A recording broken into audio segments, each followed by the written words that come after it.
Will you please pray with me? Dear God, thank you so much for this day and for each individual in this room. Thank you for this time that we have here to come and worship you. I ask that you open the hearts and minds of those here, and that my words are a reflection of you. In your son's name I pray, amen. Hi, I'm Alexandra and I'm a junior here.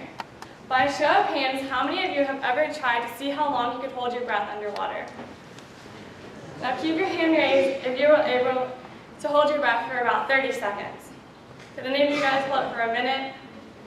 2 minutes? What about 3 minutes? Now swimming extraordinaire Rachel Coates can hold her breath for 3 minutes and 27 seconds. Now 3.5 minutes is a pretty long time, but the world record is actually longer. 16 minutes longer. The world record is 19 minutes and 21 seconds, set by Peter Collette. 19 minutes without breathing. I don't know about you, but I can barely hold my breath for a minute, so the idea of not having oxygen, a vital element to life, for 19 minutes is somewhat concerning. How Peter Collette did not die during those 19 minutes will always be a mystery to me. Along with oxygen, we have other vital elements to life, such as water and the nutrients that you find in food. The truth is, we can't live without these things. We need them. So why is it so easy for us to realize just how much we need water, oxygen, and food, but it's a lot more difficult for us to realize just how much we need God? I didn't realize I needed him until my freshman year of high school, and let me tell you, it took a lot for me to actually realize that I couldn't hold my breath any longer without him coming and rescuing me. 2010 was one of the worst years of my life emotionally. I started 2010 going into the second semester of my freshman year, and during that time, I became very negative about my life and just who I was as a person. I remember sitting in my room one day, studying and looking at all the notes spread on the floor and realizing that this was my life for the next 8 years. The idea of constant stress over homework and studying for 8 years was not pleasing whatsoever. What made things worse was, I realized that even after I was done with school, I'd go immediately into working a job. In that moment, the negativity about my life just increased. I realized I was going to complete school, work the majority of my life, hopefully get married and have kids along the way, but at some point I was going to die, and all this working and studying and stress just didn't seem to have purpose to my life. What was the point? In addition to my negativity about school, I was just negative about myself in general. I was having a lot of self-confidence issues and issues with who I wanted to be as a person. I honestly was drowning in my own negative thoughts and doubts and was in need of some major soul searching. Being the middle child didn't help. If any of you are a middle child, you understand that sometimes as a middle child, you get overlooked. Now, I know that my parents love me just as much as they love my older brother and my younger sister, but sometimes I just felt out of place. The oldest is special because he's the firstborn. And the youngest, no matter how old she may be, will always be the baby of the family. I also am not very much like my siblings. My older brother and younger sister are both very athletic. My brother is a freshman this year at the University of Florida, where he's diving, and he's been diving for a majority of his life, and receives a lot of recognition for that diving, because he is a 2-time state champion, a 3-time All-American, and his awards just go on and on. My parents naturally were very proud of him because he's doing something that's great and that he's just loving. And it was obvious that they were proud of him because we would talk about it a lot. And my younger sister is in 7th grade at Autry-Mel, and she has literally done every sport you could ever think of. She's a swimmer, she played lacrosse, softball, she also dives. And the thing is, she was always usually one of the best on the team for each sport that she did.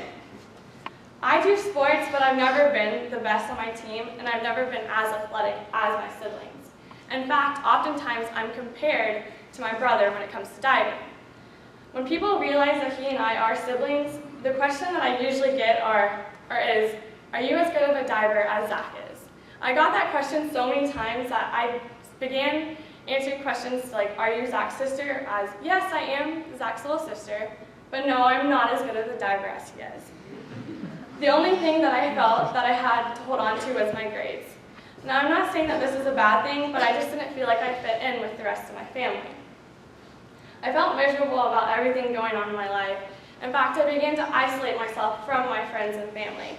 I'd sit up in my room doing nothing, or just trying to find something to study, to the point where my parents actually asked if they were ever going to see me again, if I was ever going to leave my room. I'd make up excuses to not hang out with friends just because I didn't want to be around people. When I realized that no one was able to catch on to the fact that I was suffering, I began to think that meant that nobody cared.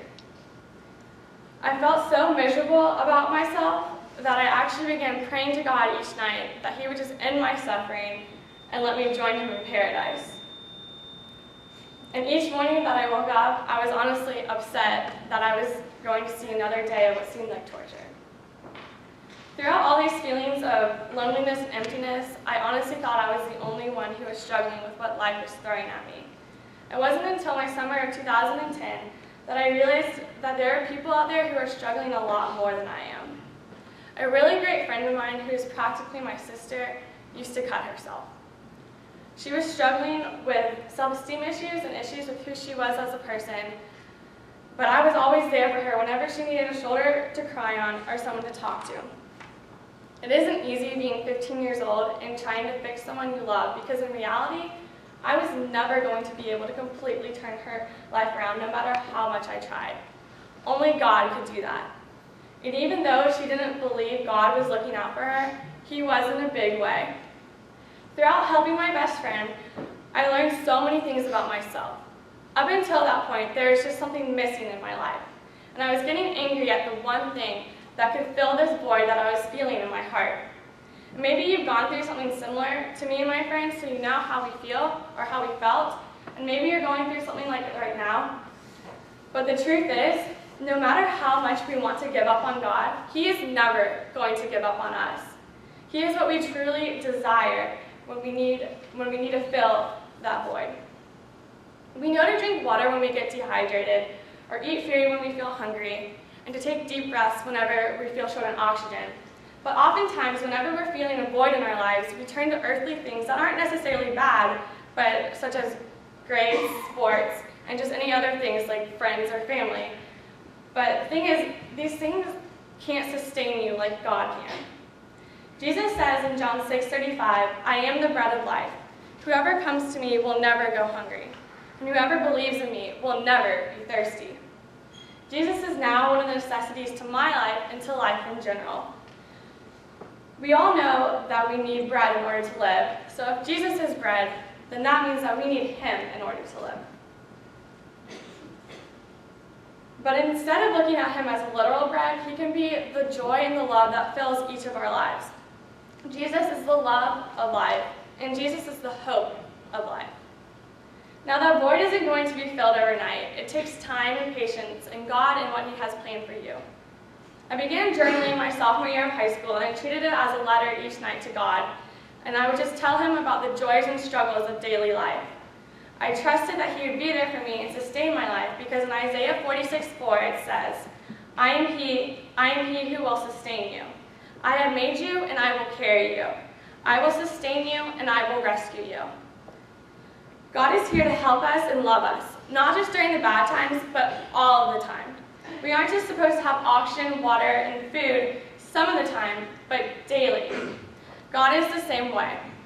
We don't just need to pray to Him or lean on Him when life gets hard, but we need to lean on Him daily for everything in life. He calls us His sons and daughters because He cares about us. He doesn't want us to try to hold our breath through this life. He says that He will rescue us whenever we need rescuing.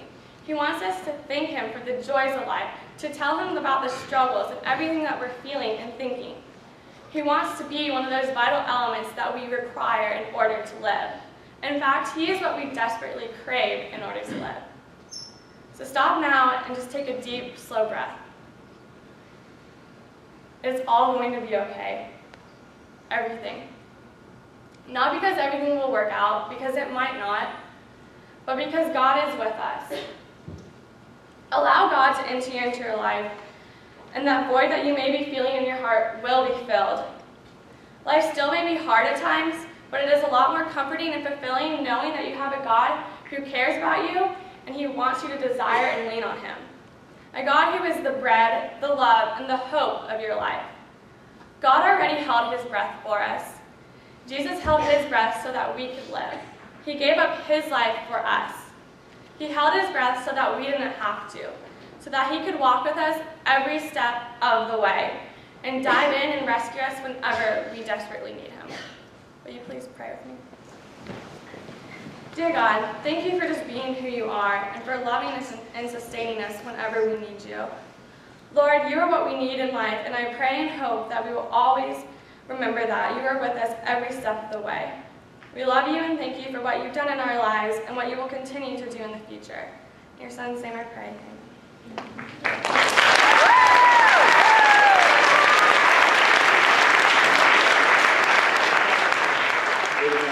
I want us to have some time to think about what Alexandra has just said.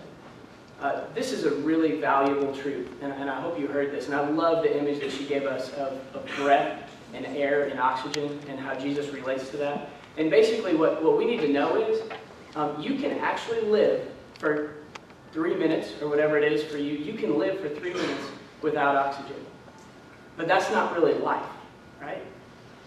In the same way, I'm going to give you a little bit of a hint about something. You can actually live 75 years without Jesus. You can. But that's not really life. And it's such a small little chunk of time compared to the life that we want to live. In the same way that 3 minutes is such a tiny chunk of time compared to full life here on this earth. And so living without air, it's possible for a short time, and that life is not nearly what it could be. Living without Jesus, it's possible. But life isn't nearly what it could be, and it's not nearly as long as we want it to be. And so what we're going to do today is we're going to give you a little bit of time. And this is going to be weird for some of you, and I know that, and that's okay. Let it be a little bit weird. But we're going to spend some time in silence.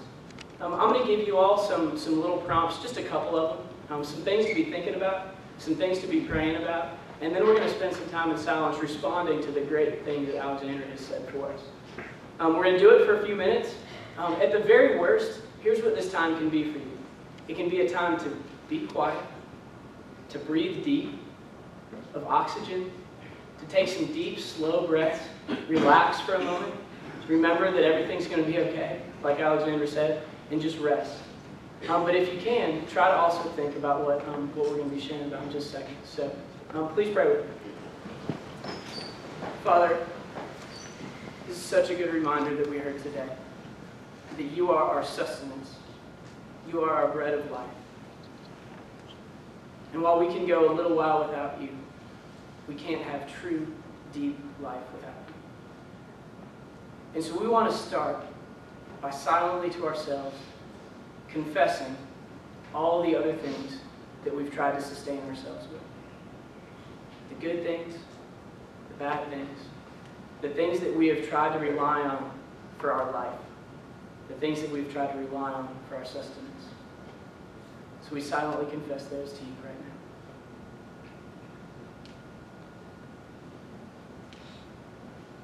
now. Father, I confess that it's not always easy to stand in silence before you. It's not comfortable for me. It's not comfortable for many of us.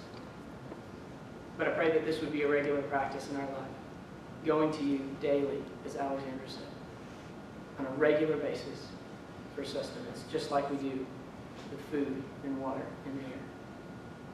And Father, I pray that when we breathe oxygen, when we take deep breaths like we've done today, when we drink water and are refreshed by it, when we eat food on a daily basis, that we remember that we need you every bit as much as we need these things. And while we may be able to survive for a little while without you, real life is only found in Christ, our true bread. We pray all this in your name. Amen.